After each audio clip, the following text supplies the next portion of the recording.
Welcome back to Burgundy Drip Gold Trim. If you're here for the first time, please make sure you like, comment, share, and subscribe. Definitely make sure after you subscribe, you hit the notification bell. Now let's get right into this video. Back with a drip that hits and a trim that fits. It's your boy, styled by Mr. Royale Black. We in here. Just got the quick W, the quick dub, Left hand up. Who are we? You already know. We got a dub, but it wasn't a dub to brag about. And either way, I already said, I predicted on my last video that I released earlier that we can win this game 31-10. And and in a sense, I was kind of right because our defense only gave up 9 points when you actually think about it in this game. I'm gonna get to that. Our defense only gave up 3 field goals, but I'm gonna get to that. But before that, this was not a pretty game at all. This not even nothing to brag about. Like, I really want to go into my place of work tomorrow and put on my commander's hat and have my hand up. This ain't really nothing to put your left hand up about, to really brag about. Okay, I'm happy in putting my left hand up because we're in the win column. I'm always gonna put my left hand up and say it proud, loud and proud. Left hand up. Who are we? The Commanders. I'm always gonna say that. But this was some shit. This was something that we may have to really go back to the drawing board and really tomorrow. What I don't even like the whole process throughout this week. We're gonna have to really go and see what we did wrong in this game and clean all of that up. The pass protection was terrible. In my Charles Barkley voice, it was terrible. And we already knew this. This already been a concern. Every Commanders content creator knows this. Every logical football fan who follows us that's objective know this line is trash, and you've heard it from other pundits, and I've never argued or disputed that because we know this line is some bull. We know it's garbage. We know it's feces. We know it's the Anacostia River sewage. That's the level of garbage it is, with the exception of one person, and that's Mr. Samuel Cosme. But this O-line is garbage, bro. And for us making a case for our team and why not the Commanders in my Airbnb voice, we did not put on a good showcase. Yes, we packed it out, and it was beautiful to see everybody out there. As far as I'm concerned, the defense and the crowd carried us throughout the game. I had predicted in my prediction video that Sam would finish the game 20 of 29. I believe he finished 20 of 32. But I said for a modest 250. I've seen people online telling me he's going to throw for 300, and I'm like, no, that wasn't even going to be needed for this. I think I've watched football well enough to know. Let's just see him go out and look efficient. Let's just give us a little preview of what's more to come. And it was some glimpses throughout the game, but they were very small because it was just so much bad going on. And I just don't understand in a game when you're playing in this type of weather when it's raining, you still remain pass heavy when your line is already trash. Like, you're not even working on the quick pass game. Like, you have 3 running backs. If you losing faith in AG running up between the tackles, running through the middle, which he shouldn't even be doing anyway. I thought we've learned all of that and we moved on from the Scott Turner tenure. But apparently, I don't know. It's still some remnants of Scott Turner somewhere in that locker room, in that OC room. And EB, I'm not gonna lie, you really disappointed today. Like, I can't even lie, bro. Like, we gotta hold each other accountable. We gotta call each other out. You really disappointed me with the play calling, because that was going to be my question and concern when we're in certain situations. And it's like you got a little bit too trigger happy. You turn into old dog, and it kind of, everybody's going to be like, oh, Sam is not that good and all this and that, but they're not looking at the OC in the situation where he can call some plays to get his rhythm and confidence back, because this O-line is just terrible. Like, it was a point in the game, one of the Cardinals defensive linemen puts Sadiq Charles into Sam Howell getting the sack. Like, that's how bad it was. That's how bad. Like, you hear me talking about the line more than you hear me talking about any of the skilled position players, because that was really the highlight and the focus of if this makes any sense. That was really my highlight and the focus and what I was concerned about because we have to have that protection. The plays are going to be there, and we didn't even see some of these concepts. Well, we kind of seen some of them, but Logan Thomas dropping passes, man. I like. I wanted to give him the benefit of the doubt, give him a chance to come back. And it's week one, and we got the W. So even though he dropped like a few passes, it didn't cost us the game. But still, just think about if Sam is completing them passes, he's moving in rhythm. That changes the whole trajectory of what the next play call would be. Because if they move in the chains, you can probably bring in more tight ends. You can probably do a little bit more than what you could have did before.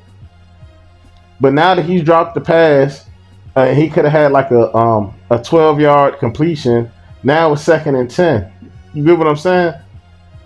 This needs to be cleaned up. This shit needs to be cleaned up before we jet out to Mile High on Thursday, Friday, however it goes. This needs to be cleaned up immediately. Like it's to the point. Like I'm so concerned that I want to come up there and put my 2 cents in, and I'm sure many others is passionate about me that's watched this team for years that just want to see us win. I'm tired of being the laughing stock. Tired of being the butt of the joke. Like this was nothing to brag about. I watched I watched a few content creator videos at the time of the recording this video. Shout out to Pedro and shout out to Juan Gotti and the real Ed Oliver, Rio Robson. I've heard what everybody has said. Shout out to Big Simple as well and a few other guys that I constantly watch on the regular on our concern revolving around this line because Sam Howell, he has talent. Like, yeah, he had a few blunders. Like, he threw behind Terry. It was a few inaccurate passes. You can start to see was rattling his confidence. And you don't want that from a young quarterback. And I've said that in previous videos. You don't want that. I always say, yes, the tight end is the safety blanket, and you can swing it out to your running back. But we didn't even see a lot of that. Like, we didn't see a lot of screen plays like we thought we would see or any of that. Like, it was like real vanilla. It really looked like Scott Turner is still the offensive coordinator. Like, we could have got that from Scott Turner and pulled that on because the defense was phenomenal. I don't have anything to say about the defense. Even Emmanuel Forbes, who a lot of us was critical about, he made the play that pretty much sealed the game on the 4th down for us. So I don't have anything to say. Kendall Fuller looked good out there. Nonetheless, people are going to say, oh, well, he's not matched up against a top-tier wideout. He still look good. Like I say, it's any given Sunday. You have to compete. I don't want to hear all that. I understand that part as well of the game, but you have to compete. We're here to compete. We got the week. That shit has to be cleared up, man. Antonio Gibson, I already said that I'd rather see him just run on the edge, run outside. He doesn't even need to be in. He goes back to the 2021 Antonio Gibson fumbling. And the crazy thing about that particular play, I think I was opening up the door for somebody. I come back to the TV and they showing a replay of the fumble. And Lord and behold, it's Antonio Gibson. I guess God didn't want me to see that. He didn't want my blood pressure rising to see that. And how I try to give sorry about that. I try to give AG the benefit of the doubt. I believe Brian Robinson should be the featured back. Like, the line didn't even give us enough push and open up enough holes even for us to get more push than we needed for Robinson because he's not a home run hitter anyway. He's a bruiser. But I've seen him hit some holes and get about like 10 or 12 yards from some runs last year. This really makes me wonder why we didn't even get a speed back in the draft. Like, if Antonio Gibson is trying to be a wide receiver or whatever he's trying to do, he's trying to get his Debo Samuel on. We got 2 of those on our team. We didn't even see a lot of that. I think Curtis Samuel ran a few times. We didn't see enough of that. And Terry caught a few passes. I honestly, this actually is like the reason I was saying I wish Terry just didn't even play. Because I didn't even really see Terry on the field. Like, I wasn't expecting him to get the ball as much because of his injury. And I'm like, man, let's save that, that energy for Denver. Let's say that. But, now I'm kind of skeptical. What are we even going to see from him next week? Like, yeah, they took a shot downfield. We got the pass interference. Great. the whole point of this particular review is just really just to call out the offensive coordinator, the line, and just moving forward. We just have to clean all of this up. You cannot play sloppy against better teams. And yes, Denver wasn't good last year, but still, I wouldn't sleep on them or any team going into this year. And I know we the laughing stock of the league. We have our defense. If our defense plays like that, that's what's going to keep us in games. But the run game wasn't even that good enough to, not even that good enough today. So who knows? At this point, we might project it. We might be living up to the projection of what these media pundits, who I cannot stand. We're living up to their media projections right now, and now they also have another narrative that EB he wasn't really calling the plays. They're gonna, negate everything. They're gonna forget about like how I looked in preseason. Like, oh, that's just preseason. That's vanilla, which is true, but it still shows you somewhat of what can happen as far as the future, if that makes sense to you. But I'm not gonna wrap y'all up too much longer. We got Mile High next week, Denver. We cannot go into next week like that. It just has to look way better. It has to be much cleaner.